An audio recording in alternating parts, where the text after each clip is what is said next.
Report of the Joint Committee on Ethics and Members' Interests on non-disclosures of members' interests for 2024, contravention of the Code of Ethical Conduct and disclosures of members' interests.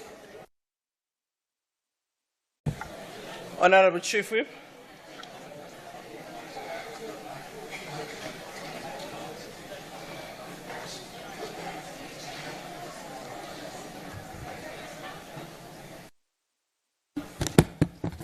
Thank you very much, Madam Speaker. Good afternoon to you. Good afternoon to all honourable members in the House. Madam Speaker, I want to move that the report be adopted by the House. Thank you. Thank you. Can we please have the people who are responsible for the lighting to make sure that we have got enough light? Honourable Nhlangwini.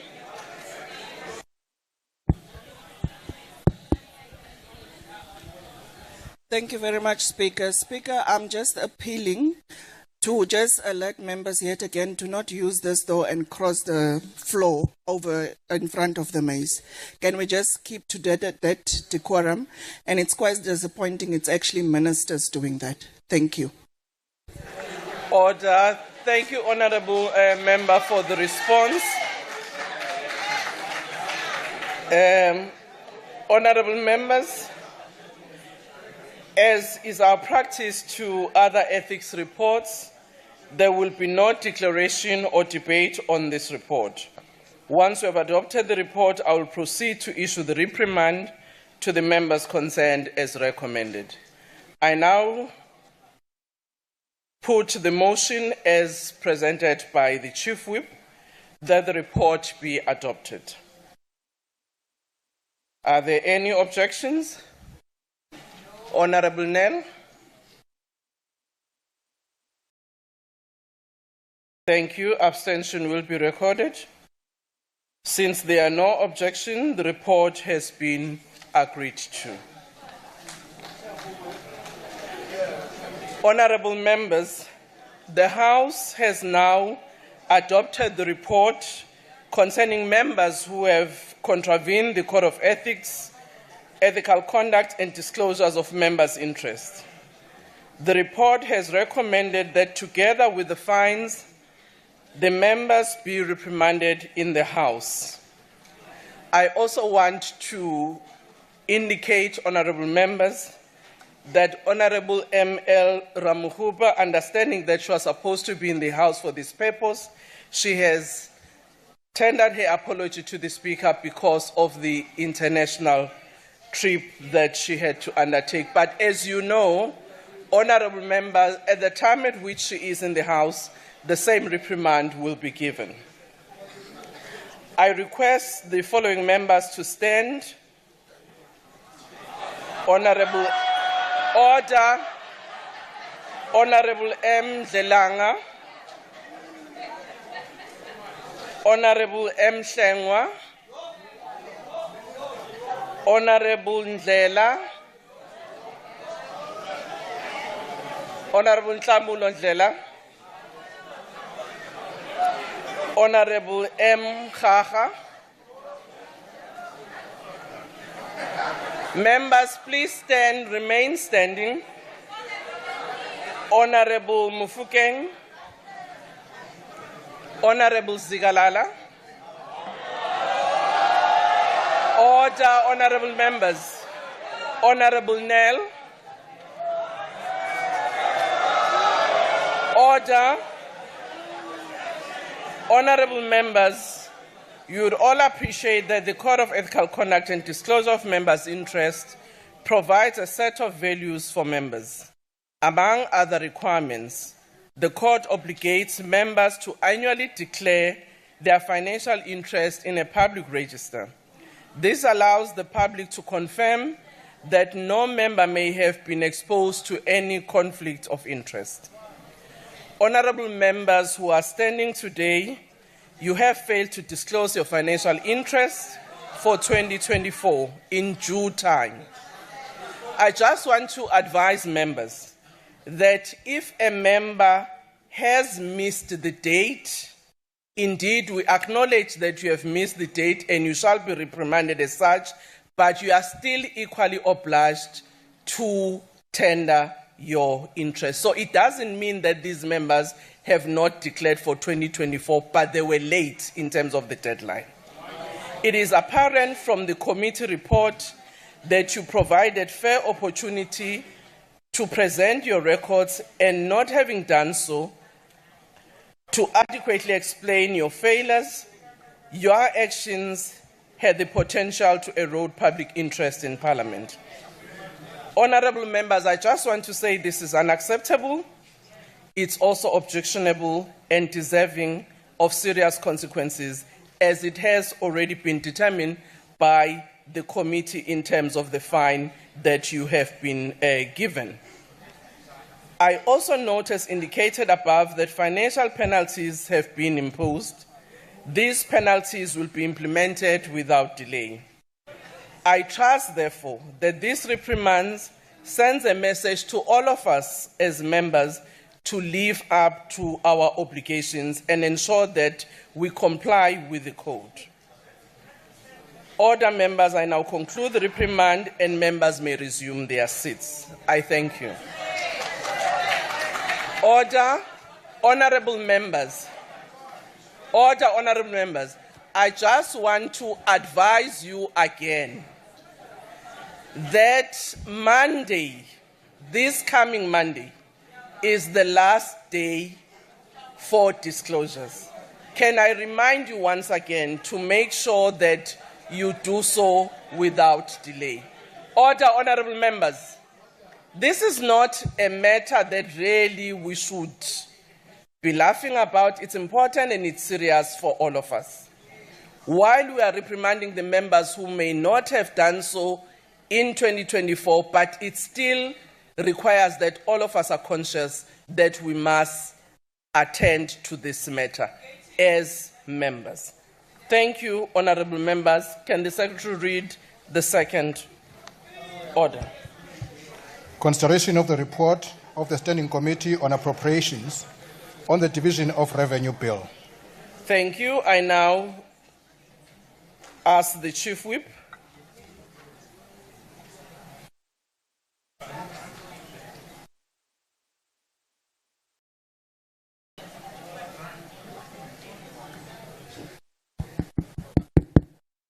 Thank Honourable Speaker. I move that the report be adopted. Thanks. Are there any objections to the motion? No objection. Agreed to. The Secretary will read the third order. Second reading debate, Division of Revenue Bill. I now ask Honourable Maimane, as the Chair of the committee, to come to the podium and present.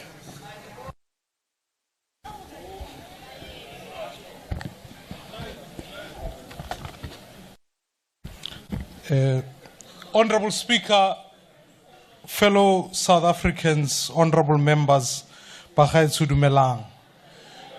Let me first of all acknowledge and thank the work of the Committee on Appropriations for being able to, through a very difficult period, process this report today. I tabled the committee's report on the Division of Revenue Bill for 2025. Fellow South Africans, there can never be a debate. Any budget isn't just a matter of numbers or just a framework. It is an expression of the people's dreams.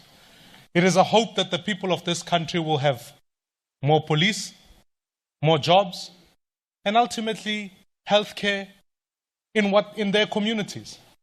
So when we treat this matter today, we are conscious of the fact that this must always be an expression of the people's budget. It gives expression to our constitutional framework designed to promote cooperative governance, appropriate accountability, and service delivery. So when we look at just the over 2 trillion rand national budget between the three spheres of government, let's be cognizant of the people we are speaking about. We consider the Division of Revenue Bill when our country's national fiscus is under severe strain. And therefore, the first point the committee wants to make, without a shadow of a doubt, is that our dilemma is that we desperately need growth. Our country needs investment. And however way we look at it, if we don't achieve the above, we will continuously be doing more borrowing, higher taxes, and ultimately another fuel levy. It's also important that at the core face of where people live, they are feeling it, that services aren't always being delivered, because as much as the government is in severe debt, so are our citizens. SALGA affirms the fact that for many people, they are living from hand to mouth and ultimately not able to pay for their services. Fellow South Africans, it is thus important that when we consider all the appropriations, that we do so fiscally and we do so prudently. I want to welcome, and this House can celebrate the removal of the VAT hike that was tabled in the budget. It would have, thank you, it would have placed disproportionate burden on the poor during what is already a tough economic crisis. I also want to suggest that we need to think harder about how we expend our revenue streams. It cannot be so that our only process to prosperity is taxation. We need to think about how we increase, to decrease illicit financial flows that continue to drain our fiscus, eliminate wasteful expenditure and corruption. And in this regard, we also welcome the increase in funding towards SARS in the elimination of illicit financial flows.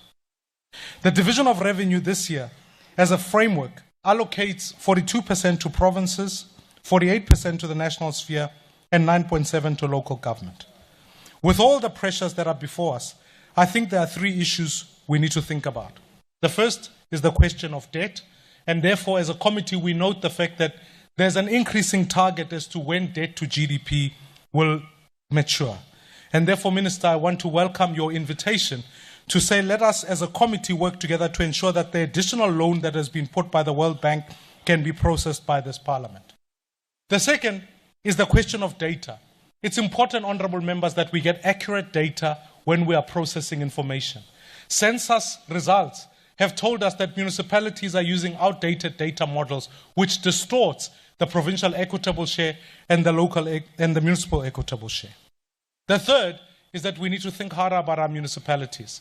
They are all stating the fact that the 90-10 formula isn't working. So I welcome the review on the white paper, but more must be done to ensure that we deliver. Minister, it's important that we acknowledge the 19.5 billion rands allocation towards education and the increase towards early childhood development from 17 rand to 24 rands. More can be done, and we can improve the quality of our children at that level. I want to highlight the fact that more must be done to capacitate our crime-fighting mechanisms. Fellow South Africans, I want to, as I commend this report for adoption, highlight that our game now in town must be how do we improve efficiency. These are the three recommendations this committee would like to make. Is that a comprehensive audit of review of government agencies must be undertaken to ensure that we deal with efficiency in spending of public funds. We must bring these spending reviews in line to make sure that all of us have bang for our buck. This is about the dreams of our people. Let's reduce the increase of debt. Let's ensure as a parliament that we can table a new budget next year that expresses more of the dreams of this people. I thank you, honourable members. I support the bill. Thank you. Thank you. Honourable Khanyane.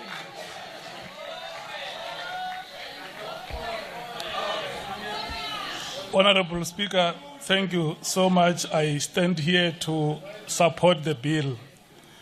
Today is the 26th of June 2025. It is exactly 70 years since the Historic Congress of the People, which adopted the Freedom Charter.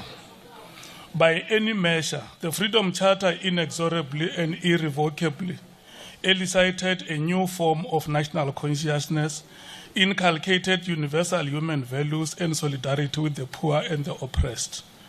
It inspired hope to generations of revolutionaries and ordinary South Africans alike that apartheid and all its obnoxious manifestations were certainly not invincible, and that a democratic, just, and equitable order was inevitable.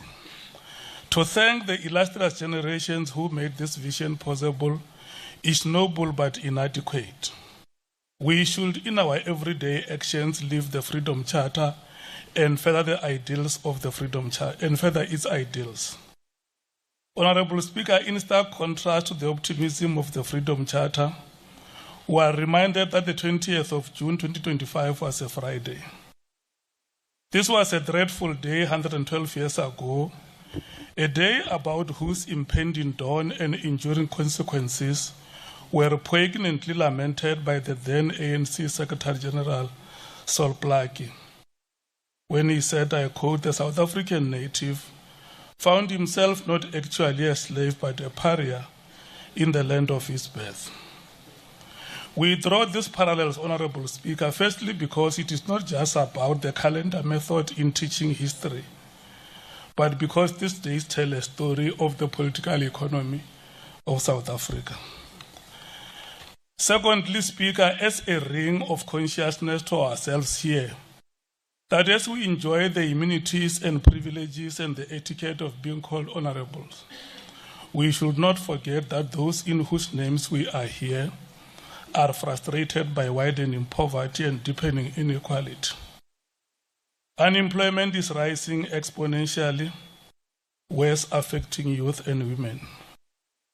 Honorable Speaker, the African National Congress knows that the 2025 division of revenue is tabled under very constraining economic conditions globally and nationally. We want to take this opportunity and thank you, Minister of Finance, that the bill shows prudence, resilience, and a commitment to accelerate the pace of transformation and further the lofty ideals of the Freedom Charter.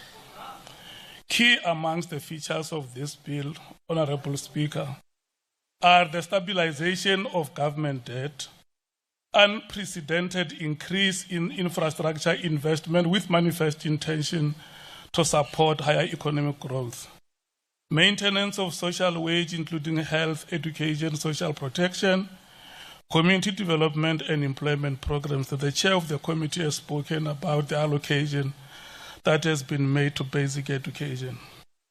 Despite the limited fiscal space, this bill allocates 2.95 billion, translating to 49.8% of total non-interest spending to provinces and municipalities over the 2025 medium-term expenditure framework.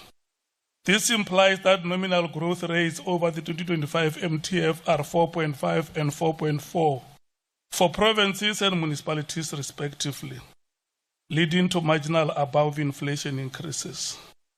At provincial level, Honorable Speaker, marginal above inflation increases translate into a 33 billion increase in the provincial equitable share from 600 billion in the past financial year to 633 billion in this financial year. Additional to this marginal above inflation increases to PS, conditional grants to provinces increased from 130 billion in the 2024-25 to 134 billion in this current financial year. This overall increases, Honorable Speaker, in the PEs and CGs to provinces demonstrate intention by the ANC-led government to support increased funding in education and health to alleviate ongoing service pressures. Building on the progress that has been made in the last 31 years, the Department of Basic Education should ensure that indeed the doors of learning and culture are declared wide open. The Freedom Charter states that education shall be free, compulsory, universal, and equal for all children. Honorable Speaker, one of the potent instruments passed by this Parliament for the ultimate realization of this vision is the enactment and the coming into implementation of the Basic Laws Amendment Act. The Bella Act ranks high among the progressive legislations aimed at transforming our society from the myopic apartheid societal architect, habituating core values of access, equity, and redress. The allocations that are being made are meant to accelerate the pace of transformation and eliminate social injustices to ensure that the South African child fulfills access to the status and fulfills the obligations of a global citizen as envisaged in the National Development Plan and informed by the ideals of the Freedom Charter. There is no time, Honorable Speaker, to procrastinate, and neither do we have time to prevaricate. The Freedom Charter becomes. The Bella Act regulations should be a manifestation that we are unflinching on the ideals of the Freedom Charter. Honorable Speaker, the Freedom Charter exhorts us to view government expenditure in the economy, education, and health as equally fundamental for human development.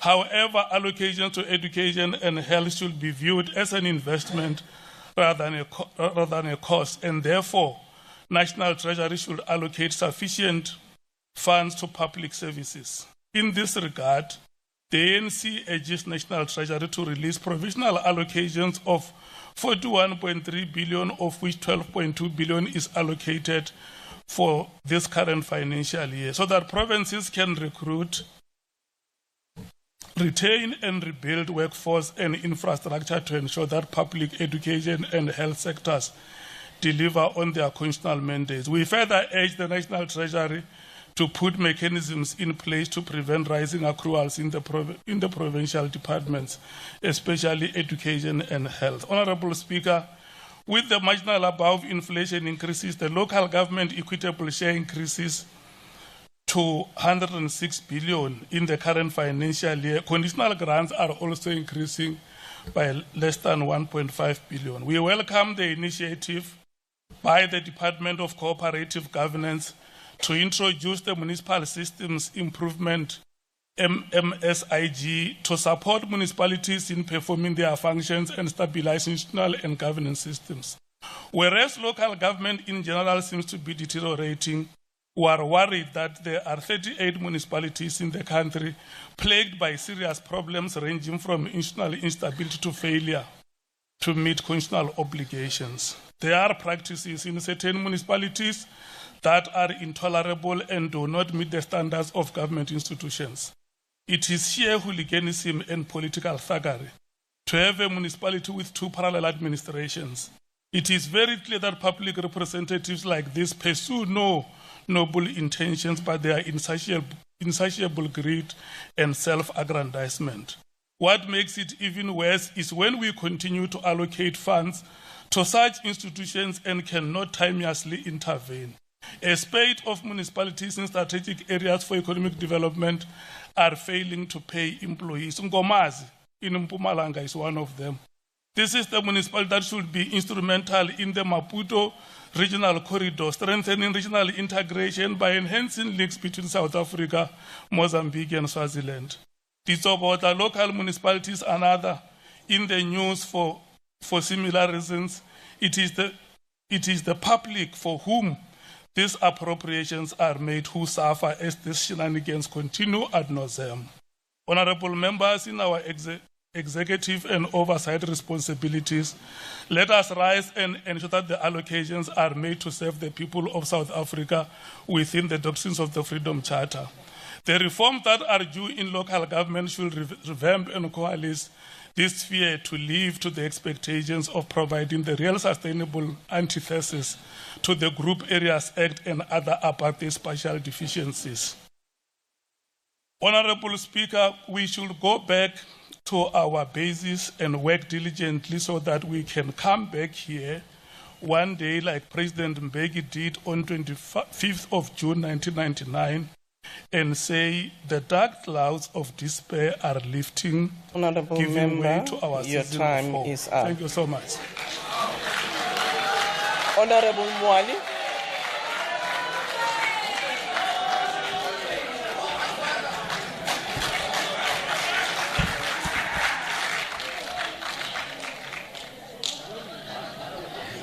Madam Speaker, honorable members, Madam Speaker, as we observe the Youth Month and reflect on the sacrifices of the youth of 1976, let us remember that the right to basic education is a fundamental right that is recognized in Section 26 of the Bill of Rights. This is an absolute, non-derogable right that may not be qualified or infringed, even during at the state of emergency. Ironically, Section 26 of the Universal Declaration of Human Rights recognizes as basic human right, the right to basic education, declares that education shall be free, at least in the elementary and fundamental stages. Parliament has enacted the Bella Act, which provides, in line with the Constitution, that all children in South Africa have a right to access basic education. The Bella Act goes further by making Grade R compulsory. The GNU budget and the Division of Revenue Bill that is being considered today fails to allocate funds to make it possible for all children of South Africa to attend Grade R. The failure to make this financial allocation will hit the hardest those children who are born in poverty. The face of poverty is a permanent feature in South African landscape. In a country where the reality is that race is still the fundamental determinant of class, the face of poverty has color, and the face of poverty is black. And so we urge, Madam Speaker, that the failure of the budget of making the Grade R compulsory is a denial of black children and of basic education, of black children a right to basic education. It is a violation of the Universal Declaration of Human Rights. It is a violation of Section 26 of the Constitution. It violates our law in a form of Bella Act. It is an abomination, Madam Speaker. It is equivalent to spitting on the graves of the gallant generation of young people of 1976 who sacrificed their lives for the education of a black child in South Africa. For the sake of children, and for this reason alone, this Division of Revenue Bill and the entire budget must be rejected. There are certain features of the budget and the Division of Revenue Bill that ought to be rejected by those who have conscience in this House. These features are as follows. The National Treasury has made additional allocation outside of the provincial equitable share formula without justification for its determination. These allocations are made to some provinces and not to others. And this undermines the certainty of the provincial equitable share formula, and it is a mockery of the intergovernmental fiscal relation. The SRD grant, Madam Speaker, will end in 2025-2026. There is no strategy to deal with the increasing number of municipalities who have faced with financial distress, including Ejozini, abantu abaholile izolo. The replacement of VAT by fuel levy is a replacement of like for a like. Both are regressive, they deepen the consumption spending and are anti-poor and anti-growth. The National Treasury should consider more progressive tax measures. The statistics on proposition of household below affordability threshold in each municipality continues to be based on 2011 census, and this is unacceptable. Kubantu bakithi South Africa angisho lokho sengivala. Kulandela ukuthi sizame konke ukuvezela lo hulumeni ukuthi kupho ongakwenza okungcono. Kwala ukuthi ke useyinhlelweni eziningi zokucindezela abantu bakithi. Sinamhlanje sikubudget number 3 ngenxa yalo hulumeni ongenawo amadlebe okulalela ngisho ama suggestion azokwenza izwe liye phambili. Kodwa ke sesibukushiya kubantu bakithi ukuthi uma sekuyokhethweni bazi ukuthi lo hulumeni wenza konke okusemandleni ukubacindezela. Ngiyabonga Speaker. Order, Honorable Worklin.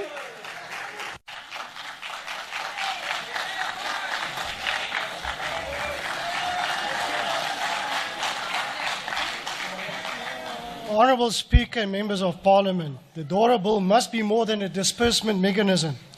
It must be a weapon, a catalyst used against unemployment, corruption, decay and hopelessness. The harsh reality is that the DORA report paints a grim picture, one of systemic failure, corruption and incompetence. Many municipalities are drowning in debt. unable to collect property taxes or service charges effectively, and are heavily dependent on transfers, some of them up to 70% of their budget. Rural municipalities are on a life support, particularly vulnerable and crippled by capacity constraints, poor project management and corruption. However, Speaker, there are some shining lights in this dark world. These are the shining lights of Democratic Alliance-run municipalities and province. Cape Town, top tourist city in the world, 7 years in a row. Cape Town, fastest growing metro. Midvaal, clean audit 11 years in a row. Western Cape Province, more children finish matrics in this province. An independent audit report shows that the best 6 municipalities are Democratic Alliance municipalities. Order. Honourable Member, can you take your seat? An independent audit review shows Honourable Wakelin. that the top performing... Honourable Wakelin, can you please take your seat? A point of order. What's the point of order?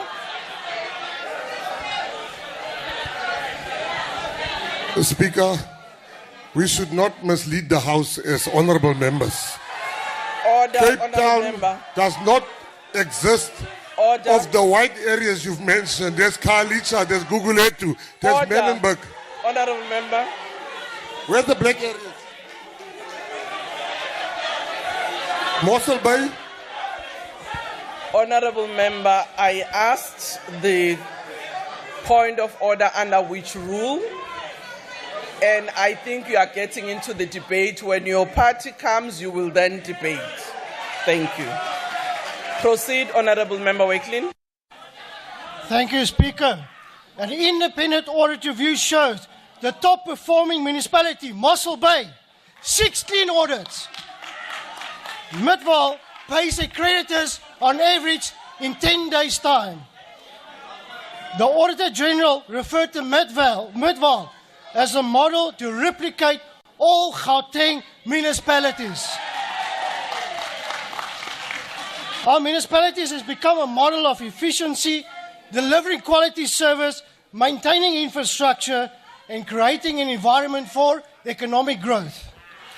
Why is that the DA municipalities can do that and the others cannot? The answer is simple. It's not more money. It's not more people. We get the basics right. So the message today is we need to get the basics right. As far as the Western Cape is concerned, they proudly maintain consistent clean audits, demonstrating transparency, fiscal discipline, and responsible management. Why? Because they got the basics right.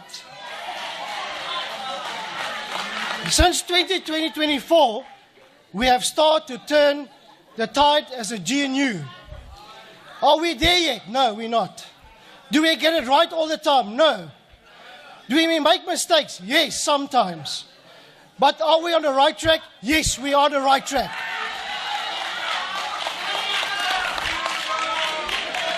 Corruption and management. Speaker, first and foremost, we must deal with the matter of... Honourable Member Wakelin, if you can take a seat. There is a point of order on this side and there's a point of order here. Order, let me hear the point of order. What's the order and under which rule? Rule 68, we are debating the division of revenue bill. The honourable member is totally irrelevant to the division of revenue. Thank you. Thank you, Honourable Member. The order is not sustained. Order, Honourable Paseka. The Honourable Member mustn't stand in front of us and lie. What's the point of order and under which rule? He's lying. No, he's misleading the House. Honourable Member. The first province is Free State, KwaZulu-Natal, Gauteng, Western Cape is number 5. Honourable Member. The DA member must never lie to us. He must never mislead us. Thank you.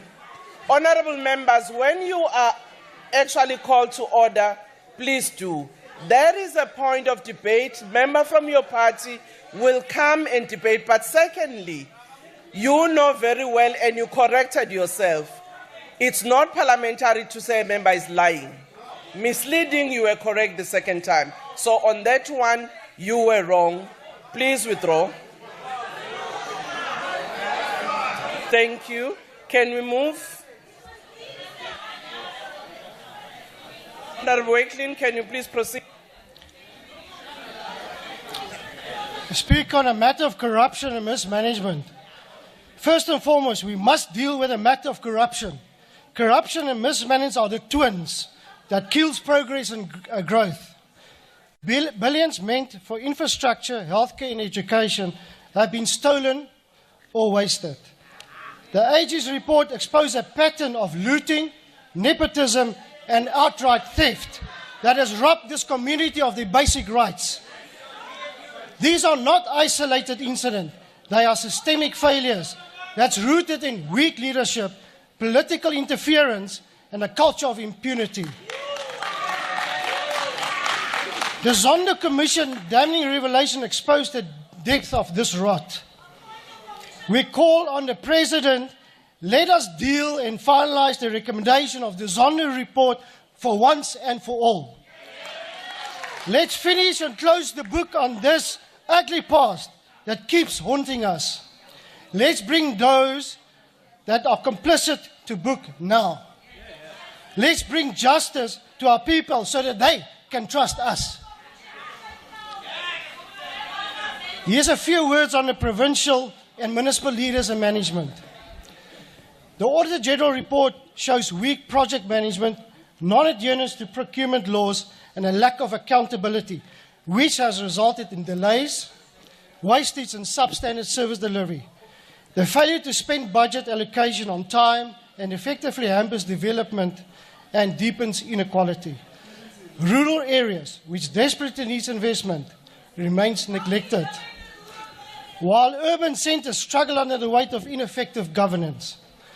The leaders and managers' ongoing incompetence is damaging and unacceptable. And for too long, this House has tolerated these failures. The question we need to ask, why does this poor governance culture persist? It's because of weak leadership, political patronage, and a lack of consequence management for those that are looting. We need to overhaul the approach. We need to empower honest, capable leaders enforcing strict oversight. What is the DA's approach? The DA's approach is clear. Root out all corruption, strengthen the institutions, and enforce accountability. We need to introduce performance-based grants that reward good governance, transparency, and operational efficiency. The truth is, Speaker, although not perfect yet, since the junior has started, we've seen some real changes. A culture of willingness to enforce clean-up governance, a willingness to reduce corruption, a drive to provide service delivery, and a strong motivation to restore public trust in the government. Lastly, Speaker, but these speakers are just the tools. The real change depends on one thing and one thing only: the political will to reform. And lastly, we as a Democratic line saying to you, we have already started reforming government through our own ministers, deputy ministers, and committees.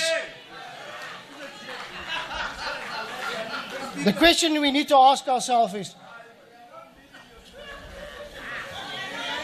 this is just the beginning. We are on a mission to rebuild South Africa from the ground up. We will continue to root out corruption, strengthen institutions, and deliver results. Honourable Member, your time is up. The DA supports this report. Order. Honourable Member Tambo, if you can wait a little bit, you can take a seat. Order, honourable members. Again, let me remind you, you can make interjections, but you can't drown the speaker. Secondly, honourable members, please consult your rules. Order. Consult your rules. There are certain words, phrases that are unparliamentary. It doesn't matter whether you speak them in Afrikaans or in English or in Zulu or Pedi, they still remain so. So some of you were shouting, I couldn't see exactly who, Yeilich, you know what that means. So please don't allow your members from your party to contest the debate, not to shout from your podium. Order. Can you please be quiet yourself? Thank you, Honorable Tambo. Thank you very much, Madam Speaker. Let me begin by greeting the Commander-in-Chief and President of the Economic Freedom Fighters and all members of Parliament of the EFF. Speaker, allow me to first express my condolences to the families of the EFF's June 16 battalion, which passed away tragically in Freight following our commemorations of June 16. To fighters Bongakonge Mate, fighter Ntombi Ndlovu, fighter Lungani Sunday Mbata, Phumlani Zulu, fighter Thokozani Mashazi, Ayanda Kumala, Kwalisile Sibisi, fighter Manqele Siboniso, fighter Tutugani Dube, fighter Siyanda Twala, we say rest in revolutionary peace as you died on the picket lines.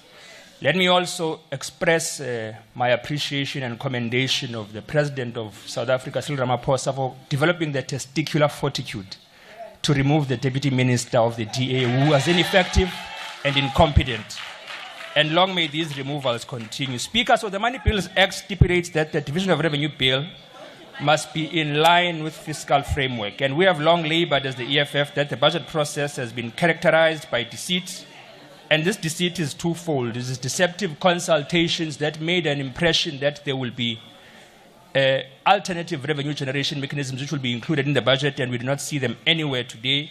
Furthermore, deceptions in terms of 3 ring-fenced options of austerity, borrowing, and strategic tax adjustments, which were the rationale for the generation mechanisms in the first version of this budget. The minister has now implemented all 3 of these things: austerity through numerical cuts and below inflation allocations to all departments.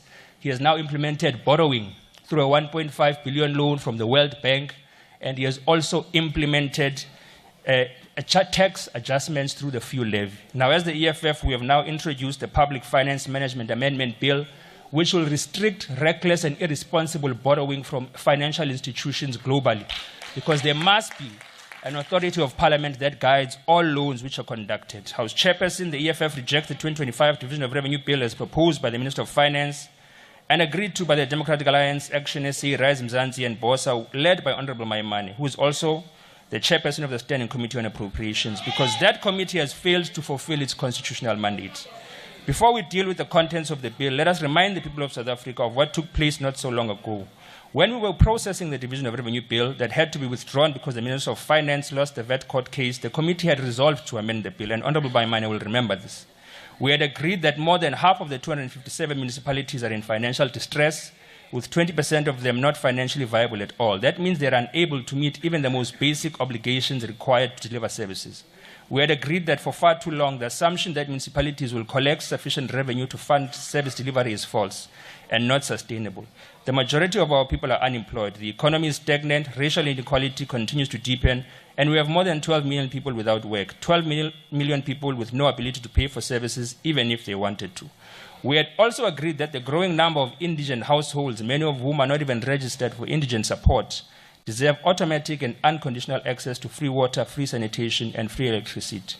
We also questioned why the National Treasury has reduced indirect grants to municipalities. Why allocate only 61 billion in direct and indirect infrastructure grants when studies and reality show that municipalities need over 122 billion? More importantly, we had agreed that there is merit in the SALGA study, which demonstrates that the deliberate underfunded mandates across all categories of municipalities are reckless and irresponsible. We had a consensus, we had a plan, we even agreed on a way forward to amend the bill and increase allocations to municipalities that are collapsing in front of our eyes. As the EFF, we made written and oral submissions to the committee. We participated in what we believe to be genuine democratic processes that will reflect the will of the people. We propose that allocations to municipalities should increase from 9.5% to 14%. This would increase the local government share by 88.4 billion. We were specific about where the money should come from. We proposed funds must be reallocated from non-essential expenditure such as ministerial imbizos, provincial events, excessive travel, catering, inflated consultancy fees, and the corrupt tender system that has become a source of looting. We emphasized that education and health must not be touched. These are essential services, services that serve the poor and the working class who cannot afford private schools or private hospitals. The committee resolved that the proposals should be assessed by the Parliamentary Budget Office so that an objective analysis could guide decision-making. Honorable Maimane, the chairperson of this committee, himself proposed that we consider Salga's model of equitable share split. We welcomed this proposal. It was a moment of political maturity and collective commitment to finding common ground. We had an opportunity to make a difference, to amend the bill and give our people water, sanitation, roads, refuse collection, and dignity. We had an opportunity to end sewage leakages in Diepsloot, in Alexandra, in Nyanga, in Kayamnandi, where the Democratic Alliance governs, in Umlazi, in Tembisa, in Orange Farm, in Soweto. But all of that was ignored just because the so-called government of national unity had already agreed to maintain the status quo, even though it was not working. Parliament has thus been reduced to a rubber stamping exercise. We are now presented with a bill that offers no solution to the fundamental challenges of local government. It is a copy and paste of failures. The equitable share formula has remained rigid, outdated, and fails to respond to the current needs of our people. It continues to favor historically advantaged municipalities and ignores those deliberately underdeveloped by apartheid and neglected by democracy. There's no urgency in this bill, no emergency plan to intervene in dysfunctional municipalities, no special allocation for collapsing rural towns where raw sewage flows into rivers, where people walk for kilometers to collect water from a borehole shared with livestock. There's no consideration of youth of this country, young people who could be employed through municipal programs. This bill is a betrayal of the working class, and we reject it as such. Thank you. Thank you. Honorable Hadebe.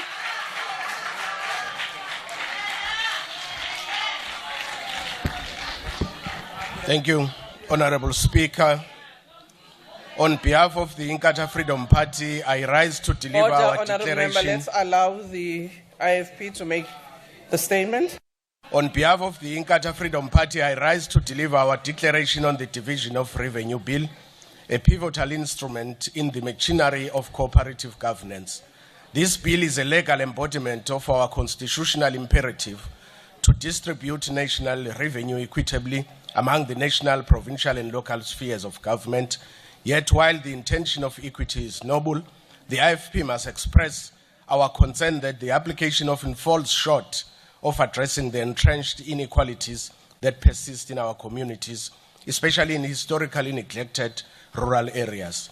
We note the allocation outlined in Schedule 1 through 3, which intend to deliver predictability, transparency, and financial autonomy across all spheres. However, we remain concerned that equitable does not always translate to just or transformative for the poorest of our citizens. Allocations must go beyond formulas and factors in historic deprivation, demographic shifts, and real-time socio-economic needs. While the bill provides for conditional allocation in Schedule 4 to 7, including those for disaster relief and infrastructure grant, we call for better oversight and a review of whether these conditional grants are genuinely enabling or whether they are hindering local developmental flexibility. Further, the withholding and reallocation powers vested in the National Treasury raise concerns of over-centralization of potential politicization.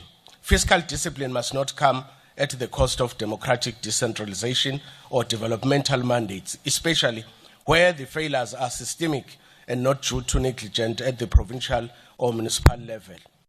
Honorable Speaker, while we support the principle of fiscal responsibility and the objectives of transparency as outlined in Chapter 4 and 5 of the bill, we believe strong emphasis must be placed on building capacity within provinces and municipalities, particularly in KwaZulu-Natal and other rural provinces, to absorb, utilize, and account for funds. We call for the National Treasury to prioritize funding for infrastructure, planning units, and audit remediation in these areas. Moreover, we are concerned that the bill's approach to disaster relief, particularly in light of Schedule 7 allocations, is reactive rather than proactive. Our provinces have experienced the deadly consequences of climate disasters, the funding mechanisms must therefore be reviewed to allow for pre-disaster planning and community resilience building. In conclusion, while the IFP supports the procedural passage of this bill, we do so with reservations. We call for a more needs-based and developmental approach to the division of revenue, one that is informed not only by mathematical formulas, but by the lived realities of our people. We urge this House and all spheres of government to use this opportunity to close the gap between policy intent and practical implementation.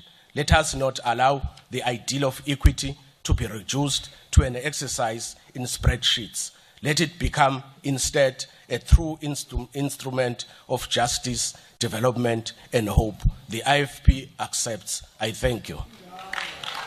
Thank you, Honorable Mackenzie.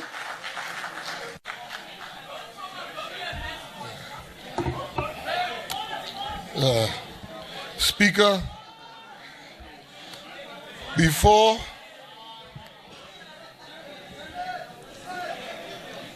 Order, when honorable the member. honorable member of the Economic Freedom Fighters was standing here speaking about the June 16 battalion, some of us there were people laughing. I don't like the EFF, but in death, we should have respect. We should respect people and not make fun when they speak about members that has passed on. Those are South Africans that has passed on, and we should show respect. And we shouldn't laugh when somebody mentions the death of their members. Thank you, honorable member. You may proceed. The Order. Patriotic Alliance. Order, honorable member. I think the point that has been raised, indeed, though it may not have been a point of order, but it's important. There was some people who laughed, and I think we should accept. If we didn't hear them, it's okay. But I think the point made, it's important for all of us to recognize. Can we allow the Speaker then to continue with his intervention? Thank you, Speaker. Minister of Finance, the Patriotic Alliance, the fastest growing political party, judged by election results, support the division of revenue bill. We also want to congratulate you. You have been going through what we would say the most. You've been called names, you've been insulted, but you remain resolute to find a solution. You are one of the best finance ministers this country has produced. This bill, budgets has collapsed countries. They've collapsed different governments.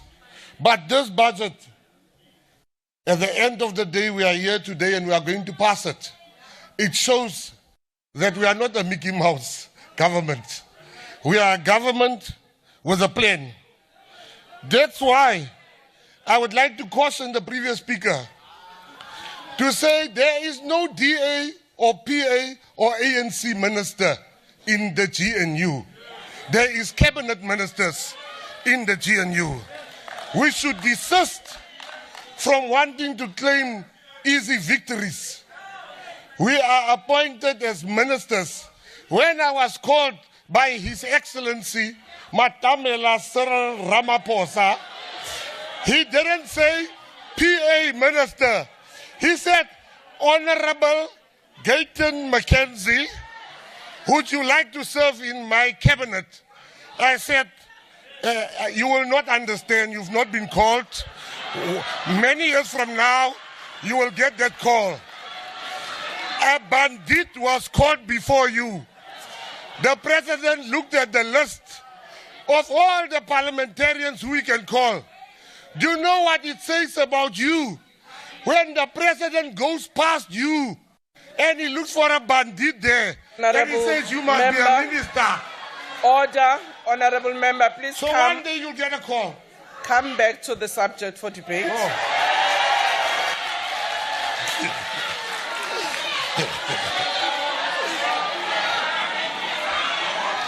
Minister, we support you. In conclusion, Speaker, talk to your people there. Stop this watch. No, I can't stop the watch. No. Can you please continue with your debate? I cannot jump off here without telling the honorable minister that spoke here. No, you spoke here. Just say honorable bandit. You can say bandit, but you must put honorable. There is no such thing. You cannot come here and say Cape Town is the best run city in the world, while 3,000 colored people die every year in the best city in the world. The people of Mossel Bay, where the DA was controlling for 19 years, eventually got tired last night and they voted for the Patriotic Alliance. Salute. Order, honorable vessels. Honorable vessels. Order, honorable members.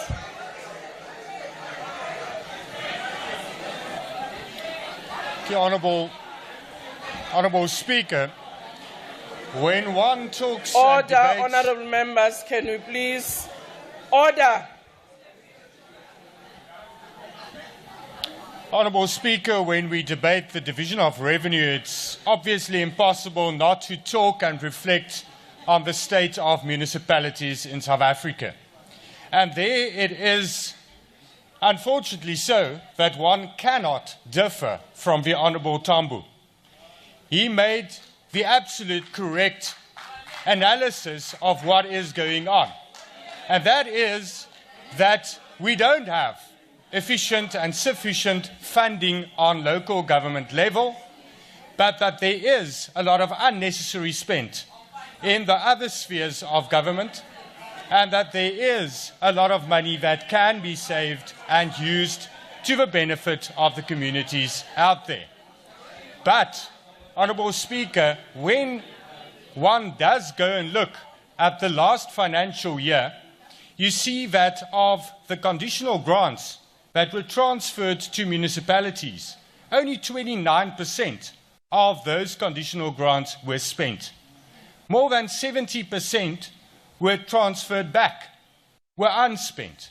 So the solution, Honourable Tambo, is not more money, but is a complete overhaul of our local government system. The Honourable Wakelin must be reminded of the Afrikaans saying, "In 'n blinde wêreld is een oog koning." It's very easy to say that certain municipalities are performing better, but in reality we must be honest that no municipality in South Africa is servicing all the members of the communities that they are supposed to service. We have a problem, and people out there are suffering. Be it a DA-run municipality, be it a coalition-run municipality, be it an ANC-run municipality, people are suffering. The members of our communities are not getting the basic needs addressed. The Constitution of South Africa in Section 153 says that a municipality should prioritize the basic needs of the community. Not only certain members of the community, but all the members of the community. We are not doing that. And the solution does not lie in appropriating more money to municipalities, because they don't spend it, or when they spend it, it's being stolen, eaten by fat cat contractors, eaten by entrepreneurs, and does not reach the communities out there. Die agbare Mohali moet baie versigtig wees. Die gesig van armoede ken nie kleur nie. Mense in Suid-Afrika ly, en ons moet ophou om te sê dat dit die verlede is of dat dit swart is, want dan gaan ons nooit die werklike oorsake aanspreek en die mense se lewens verbeter nie. Ons moet begin kyk na die toekoms. We need to be future driven and look at a future where we can address the needs of our different constituents. That does not mean to say, and cannot ever mean, and won't mean to say that the face of poverty is black. You won't solve the problems then. The people of South Africa are suffering We need real solutions. We need to debate those solutions. We need a rehaul of our local government system, and the white paper on local government is a step in the right direction. But it can't stay a white paper. It needs real plans and real solutions to overall decentralize and really get service delivery and compliance so that the people of South Africa, their basic needs are addressed. I thank you. Thank you, Honorable Priestley.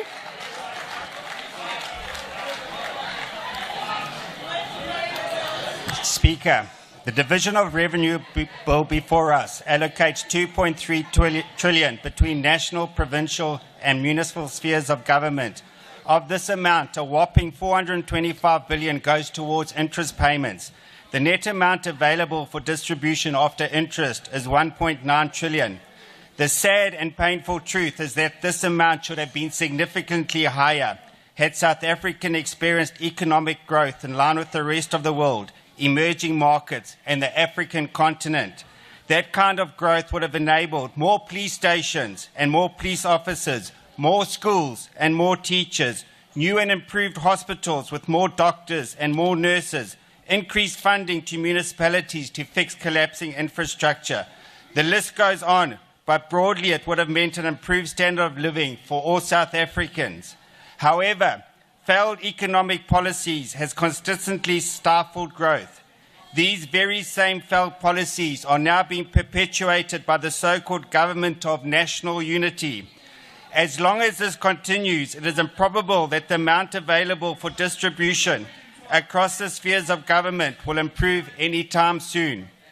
The definition of madness is doing the same thing over and over and over, whilst expecting a different result.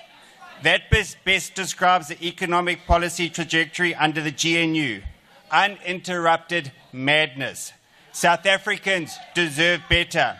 With limited funds to distribute, it is critical that every cent is spent effectively and efficiently. Yet due to rampant corruption, incompetence and waste across all levels of government, this is simply not the case. In this regard, Action SA supports the Finance Minister's stated intention to establish a spending review committee to identify wasteful, inefficient and underperforming programs. Action SA has already volunteered to participate in this committee, and we look forward to receiving confirmation in this regard. Speaker, one of the greatest constraints on economic growth and one of the biggest threats to service delivery is the dismal state of our municipalities. As the Executive Mayor of Tshwane, Action SA's Dr. Nasipi Moya, the Siya Khaleesi of South African politics, the Tender Bavuma of South African politics, the mayor who unites rather than divides, the mayor who stands up for the entire community, puts it well, and I quote, "Local government is meant to be the level of government closest to the people, but municipalities have become the places closest to despair." Speaker, eThekwini, my home, is rapidly becoming a failed municipality. With water losses of 57%, over 615 million litres of water goes down the drain daily due to leaking pipes. Residents face constant water shedding and shortages. The sewage system has also collapsed, with raw sewage flowing into rivers and onto our beaches. eThekwini, with its beautiful coastline, vibrant communities and warm winters, should be a tourist hotspot. But thanks to the water, sewage and other crises, tourists are avoiding the city. Action SA therefore calls on the National Treasury to hold municipalities to greater account for the funds they receive. It cannot be business as usual, because soon there may be no businesses left in some municipalities at all. They are indeed becoming a place of despair. Dr. Moya has shown what good leadership can achieve at the municipal level. We must now find another 256 Dr. Moyas to bring meaningful change to municipalities across South Africa. Speaker, in conclusion, Action SA supports the Division of Revenue Bill. It is imperative that the budget process is not delayed any further and funding flows to the different spheres of government. I thank you. Thank you, Honourable Member. The next speaker is the Honourable Swart. Order, Honourable Members. Chairperson, the ACDP welcomes the increase in funding for economic infrastructure, taking the allocation of the medium term to 1.03 trillion. This will, we believe, stimulate economic growth and lead to increased revenue collection and jobs. Job creation is what we needed. Now, the additional funds over the medium term will also ensure frontline services, including what is estimated 800 doctors, 4,000 police officers, and additional nurses and teachers. And this is to be supported. Now, as we know, when one deals with the Division of Revenue Bill, National Treasury allocates almost half of the nationally raised revenues to 9 provinces and 257 municipalities. And we are in agreement with previous speakers, the Honourable Tambo and the Voter Vessels, who agreed on the challenges at municipal level. And in this time of coalitions, one wonders whether that agreement was not going to lead to a coalition and whether it would be called the EFF Plus as a new party. But let's work together to find the solutions in our nation. Now, speaking about the Auditor General's report. Honourable members. Speaking about the Auditor General's report, it's very clear that municipalities, and that is why in a light-hearted fashion I referred to those speakers that highlighted the challenges in these regards, and it is disgraceful that Johannesburg, a leading financial hub in Africa, is suffering from crumbling infrastructure, declining public trust, pothole-ridden roads, aging buildings, and crumbling public transportation systems. This shocking state of affairs is not only pertinent there, but elsewhere as well. And the AG has called for urgent interventions, yet her pleas have fallen on deaf ears. Little has changed, and local governments are in a dire state. This is perhaps, and lack of service delivery probably also explains why an increasing number of households are not paying their bills. This has resulted in debts owed to municipalities rising to 416 billion rand. And so what is needed when local government elections is looming is a new type of political leadership. Those that understand stewardship of state resources and are servant leaders, not there to loot and steal. The ACDP, the African Christian Democratic Party, believes we need to apply the Jethro principle in electing councillors, those that are competent, able, God-fearing, and who hate dishonest gain. Exodus 18, verse 21. Just think how we could turn around our towns and cities with such councillors. These are the ACDP's candidates that we will present for the next elections. Despite our reservations and the concerns about local government, the ACDP will support this bill. I thank you. Thank you, Honourable Member. The next speaker is the Honourable Zibi.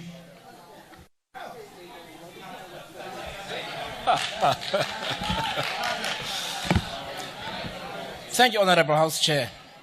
The committee's report states that after debt service costs, the contingency reserve and provisional allocations, the distribution of funds stands at 48.3% to the national sphere, 42% to provinces, and 9.7% to local government.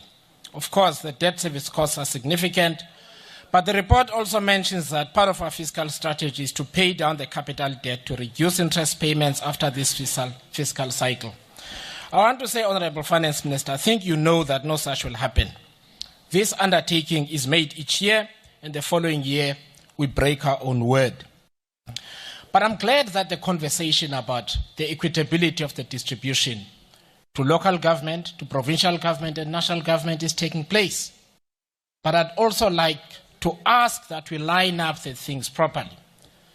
Part of what the government, the Treasury, and other areas of government rely on for policy making is Statistics South Africa. It is chronically underfunded. We are going to get to a point where they have to thumbsuck to inform the work of this parliament and the work of government. So can we please do that? Otherwise, a very critical work of working out what actually is an equitable share is going to be compromised. Several speakers have stated here that municipalities in and of themselves battle to make the right policy decisions because of this very problem. We need to sort it out. That is the first thing. The second thing is that I think we must also accept that given the state of administration in municipalities, we are throwing good money after bad. And one of the things that's really important for us to do, and I'd like to appeal to the Honorable Minister Hlabisa of Kokta, that we need to think about what the correct package of reforms for local government is going to be, so that we do not increase allocation and give him more money to the same municipalities that misallocated, that wasted, run parallel administrations, and so on. And then we also ask the Auditor General to fix the problem. That is not going to work, and that is critical work that the Parliament needs to make. And the last thing that I want to talk about is that municipalities are particularly important in the context of the growth conversation. Every business is in a municipality. As they die, they drag the economy down with them. So whatever systemic interventions we make, they need in the end to drive towards local economic growth, job creation, and the kind of administration that South Africans can be proud of. We will vote for this report. I thank you. Thank you, Honourable Member. The next speaker is the Honourable Schlazer Webster. Honourable Chair, numerous speakers before me have quoted the allocation of 2.95 trillion, which is to provinces and municipalities over the medium term in this bill. And it's a sizable amount, and rightly so, because this is where citizens actually interface with the budget. It's where essential services take place, where schools, clinics, where electricity and housing are delivered. But despite the sizable allocation, the outcomes are continuing to fall short, and there's a chasm between funding and function that does need fixing. The country's most pressing crises of stagnant growth, chronic unemployment, and poor service delivery are ultimately symptoms of poor governance. And this is especially evident at local level, where the proverbial rubber hits the road. So we must be alert as a House to the continuation of the trend of allocating large sums of money with little assurance that there's performance which will follow. We can't continue a trend where money is allocated and there aren't clear mechanisms for consequence management or accountability. In local government, municipalities will receive 553 billion over the medium term, and they will remain reliant on intergovernmental transfers, which make up over 70% of their total budgets. And this structure of funding allows responsibility to be outsourced. If many people are responsible for the budget, it ends up being that nobody is actually held responsible.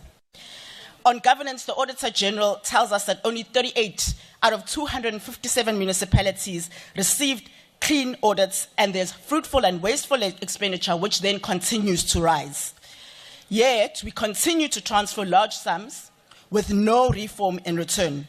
So if we want to see growth, if we want to see particularly job creation, we can't ignore local infrastructure, specifically bulk water, roads, electricity, and we still have the implications of Eskom, where debt is overwhelming. Municipalities owe over 70 billion to Eskom, and this is an economic constraint which we cannot ignore.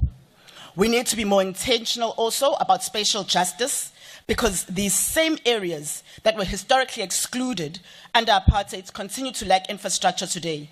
And so we don't have in this bill any targeted reforms to change those spatial patterns. And as Build One South Africa, we continue to call for SEZs to be seen and made in townships, strategic townships in this country. Lastly, as Parliament, we have to take our oversight role more seriously. We can't authorize allocations and walk away, and so we support this bill, Chair, but we do so calling for stronger conditions for performance and a clearer framework for oversight. We thank you. Thank you, Honourable Member. The next speaker is the Honourable Zungula.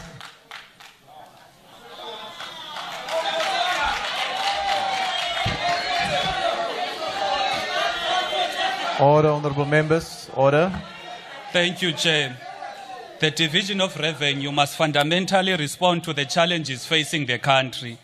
Taxes should be transformative and redistributive. Doctors are leaving the country. The remaining doctors are overworked, and sometimes they need to complete triple shifts as the hospitals are understaffed. In some hospitals and clinics, there's shortages of doctors, nurses, and medical equipment. Children are dying of fake foods that are sold in some establishments, and the environmental health practitioners that are trained to prevent such are sitting at home. Communities are overwhelmed by criminals, and yet community policing forums are neglected and SAPS is understaffed. These are the pressing issues that need to be addressed, and the division of revenue must put the people first. Money must be made available to hire more doctors, environmental health practitioners, police reservists, and fund community policing forums. Given the ongoing widespread problem of companies not complying with labor laws, as we saw with the George building collapse, increased allocations to employment and labor for the sourcing of inspectors is critical. SARS turning a blind eye on the taxation in both the formal and the informal sector that is drained by remittances to China, Pakistan, and Bangladesh and other countries is a major cause of concern. We can't turn a blind eye on the fact that people come from other countries, use the infrastructure and services paid for by poor South African taxpayers. They make billions in South Africa but pay no taxes. Instead, they remit billions to their home countries. SARS must be allocated more funding to decisively curb illicit financial flows that are over 100 billion per annum. This would increase the revenue of the state by targeting the multinationals that are illicitly draining the economy. The division of revenue must prioritize human development outcomes, not just tick fiscal boxes.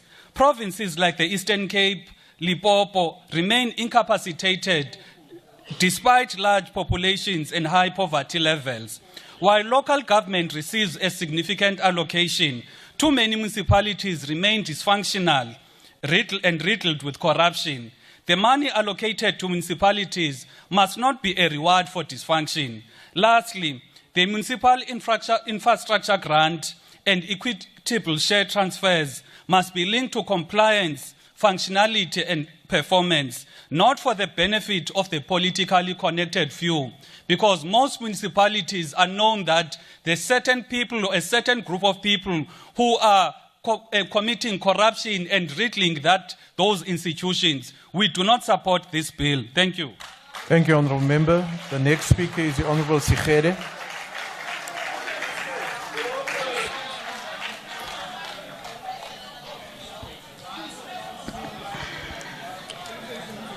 Thank you, House Chair. The ANC voices its heartfelt condolences to the families of the victims of the flood-hit Mthatha in the Eastern Cape province. Severe flooding in Mthatha reinforces the ANC's belief that South Africa has been suffering from a shortage of adequate, essential, and climate-resilient public infrastructure, largely due a steady decline in public sector investment expenditure on capital goods and infrastructure, particularly from 2008. In the absence of quality public service structure, budget allocations are unlikely to significantly improve economic growth, education, and healthcare. It is in South Africa's interest that this House adopts the 2025 Division Revenue Bill, which aims to prioritize investment in public infrastructure projects on three fronts. Firstly, the government will spend 1 trillion on public infrastructure projects over the next 3 years, of which 33 billion will be funded through this bill over the 2025 medium-term expenditure framework. Overall, this 1 trillion rand earmarks for investment in public infrastructure projects in energy, water, and logistics supports President Ramaphosa's remarks in the 2025 State of the Nation address, which says, I quote, "Government will spend more than 940 billion on infrastructure over the next 3 years." More interestingly, a trillion rands government investment in public infrastructure projects demonstrate a consistent willingness of the ANC-led GNU in fulfilling the objectives of the National Development Plan, whose critical actions include, among other things, public infrastructure investment at 10% of gross domestic products, financed through tariffs, public-private partnerships, taxes, and loans, and focus on transport, energy, and water. Secondly, the ANC has always been critical that municipalities contribute next to nothing in infrastructure development and maintenance from their own budget due to operational inefficiencies, which are mispricing of services, unaccounted for losses, and under collection of debt.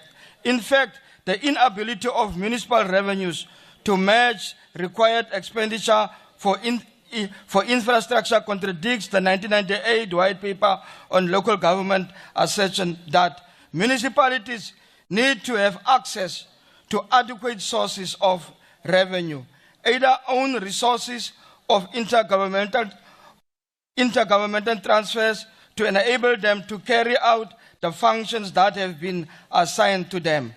This explains why low levels of investment in infrastructure at local government correspond with poor service delivery, as inadequate municipal revenues resulted in inefficient infrastructure, which is a barrier to quality service delivery.